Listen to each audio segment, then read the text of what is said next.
kaidah penulisan bahasa Indonesia tentu tidak jauh dengan adanya suatu kalimat. Kalimat memiliki beberapa jenis, salah satunya ada yang namanya kalimat majemuk. Nah, kalimat majemuk ini juga masih memiliki banyak jenisnya. Salah satunya adalah yang menyatakan kedudukannya setara. Mau tahu? Bahas bareng Mega Bimbel yuk! Bersama Kak Mega, hari ini kita akan membahas mengenai kalimat majemuk setara. Nah, di sini adik-adik, majemuk itu bisa kita artikan banyak atau bisa kita artikan lebih dari satu.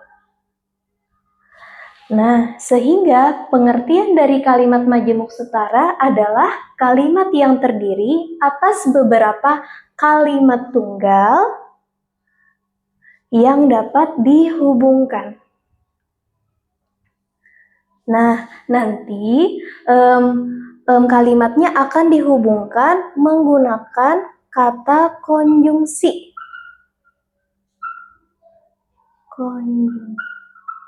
Atau sering kita dengar sebagai kata hubung.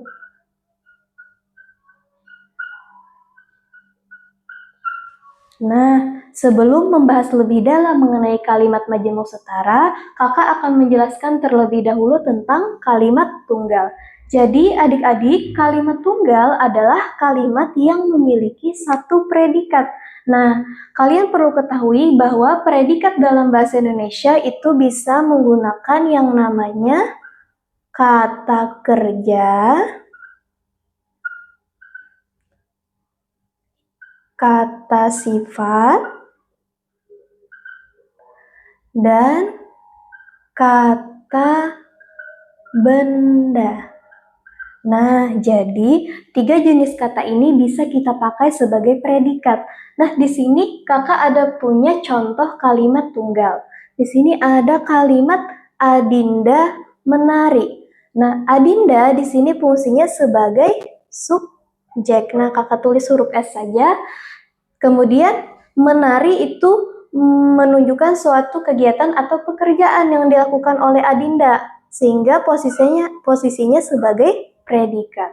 Kemudian di sini ada juga kalimat Ana membeli mangga. Ana sebagai subjek, membeli itu sebagai predikat, dan mangga di sini sebagai objek.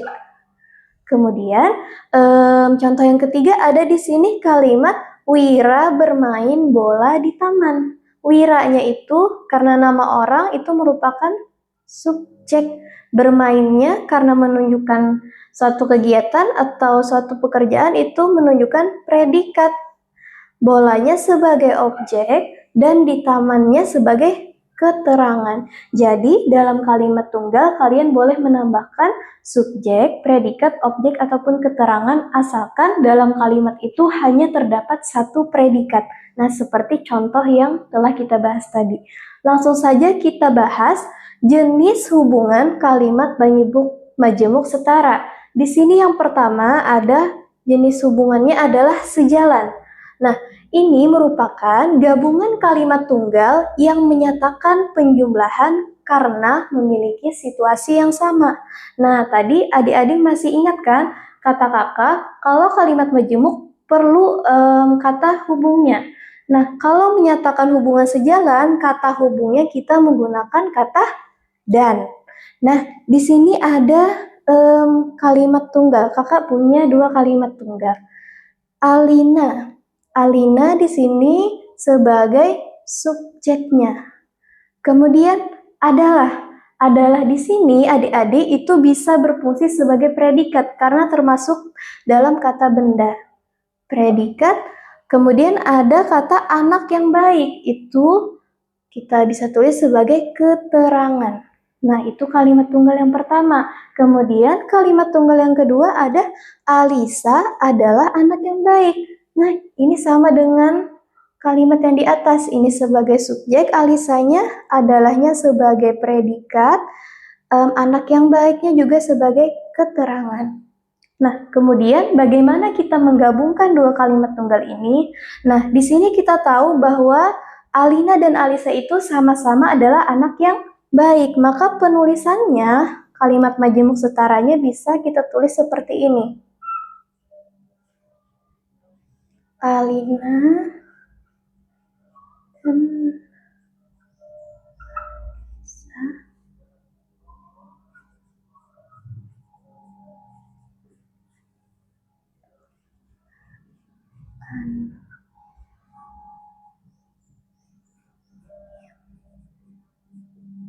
Nah, ini kalimat majemuk setaranya.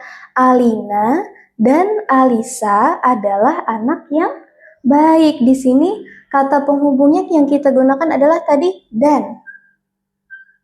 Nah, kemudian kita lanjut ke jenis hubungan kalimat majemuk setara yang kedua, yaitu berlawanan.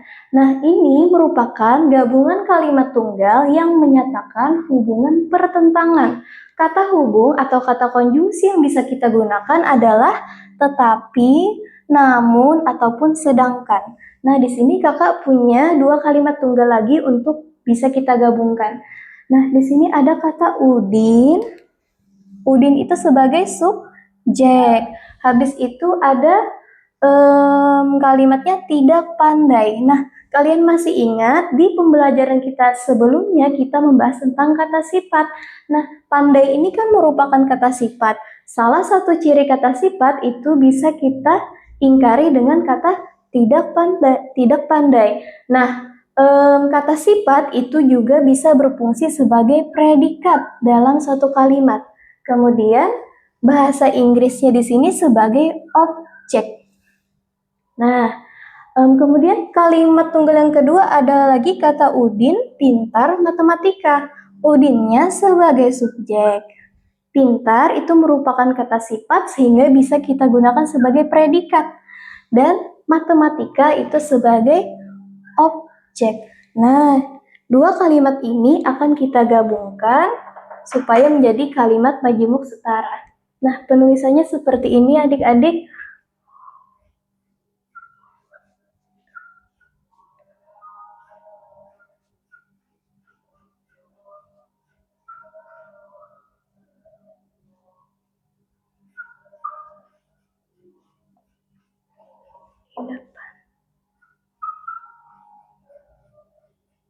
Bahasa. Nah, jadi kakak tulis dulu kalimat tunggal yang pertama, Udin tidak pandai bahasa Inggris. Terus kita kasih kata penghubungnya tetapi, kita pakai tetapi. Ingat, kalau menggunakan kata hubung yang menyatakan pertentangan itu harus diberi tanda koma. Tetapi, nah kalimat yang keduanya kan Udin pintar matematika. Kita cukup satu subjek saja dalam kalimat ini sehingga Udinnya kita tinggal saja, cukup kita tulis pintar matematika.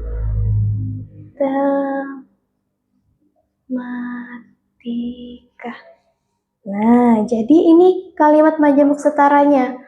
Udin tidak pandai bahasa Inggris tetapi pintar matematika. Nah, ini kata konjungsinya. Nah, kemudian jenis hubungan yang terakhir adalah hubungan sebab akibat. Sebab akibat ini merupakan gabungan kalimat tunggal yang menyatakan hubungan sebab akibat. Nah, kata penghubung yang bisa kita gunakan adalah karena atau sehingga.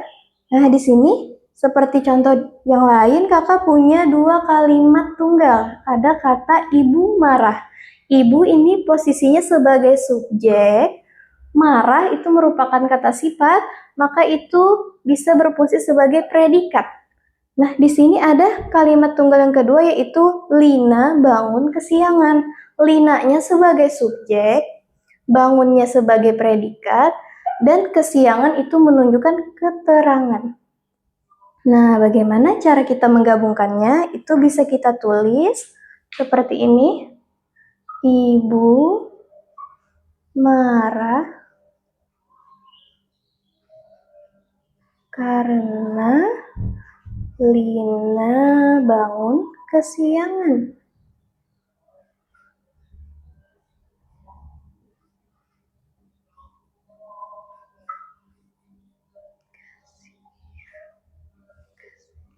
Nah, ini bentuk kalimat majemuk setaranya. Menggunakan kata penghubungnya atau kata konjungsinya adalah karena. Nah, mungkin itu saja pembelajaran dari kakak hari ini. Sampai bertemu di video pembelajaran selanjutnya.